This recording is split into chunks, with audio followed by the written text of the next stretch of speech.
Hajj trial was covered in such detail, they would actually put extra editions of the newspaper out. And this is back when you had the little newsboys on the corner holding up the newspaper going, extra, extra, read all about it, blah, blah, blah. Mr. Hawes's big defense was his wife was a violent drunk and beat him on a regular basis.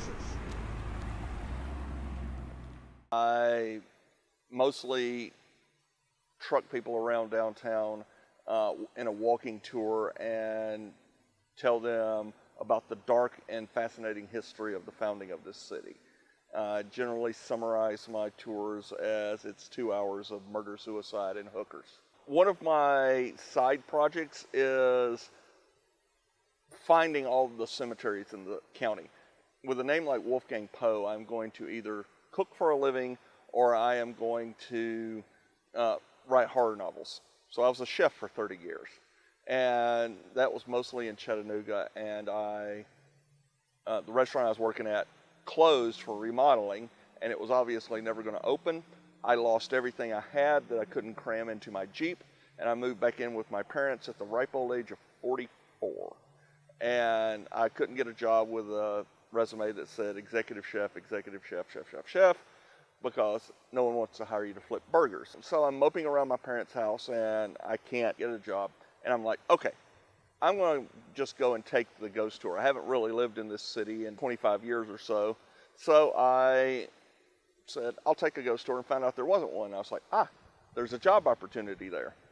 And went to the Lynn Henley Research Library and pretty much lived there for 6 months, doing research and reading old Victorian newspapers, digging through the city directory, the archives, etc., and finding out every little bit of dark, interesting history that I could at that time. When I first started my tours 9 years ago, I was the only one. Nobody gave me any encouragement. They all thought it was just going to be a dismal failure. Nobody's going to go downtown after dark.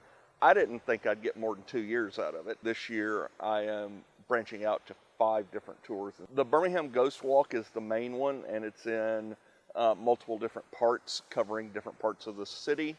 Then there's a tour of Elmwood Cemetery this year, Sloss Furnace, Rickwood Field, the oldest ballpark in America, a Taverns and Brothels tour, Civil Rights tour, which I hope will grow bigger now that we have this National Historic Monument. There should not be such a thing as a lost cemetery. You should know where everyone is buried. Jefferson County has between 450 and 500 cemeteries, and about 40 of those are just absolutely lost. Nobody knows where they are. There's one fairly close to me, where I live, just off of Puerto Madrid, up in the woods. There is a 150 grave African American cemetery that doesn't even have a name. It's just an unnamed cemetery. And so this project, which I'm referring to as the Great Jefferson County Cemetery Project, it involves me just stomping through the woods and looking for lost graveyards. Most of the time, they're unmarked graves. And if you're going through the woods and you see a depression in the ground and a depression and a depression, and they're all in a nice row, that's probably unmarked graves, and you found a cemetery. I do hope to write a couple of books one day. One book, which will just be a scholarly book that no one will buy, will be just the locations of the cemeteries and some pictures and information about each individual one. And then there'll be a book on cemetery art.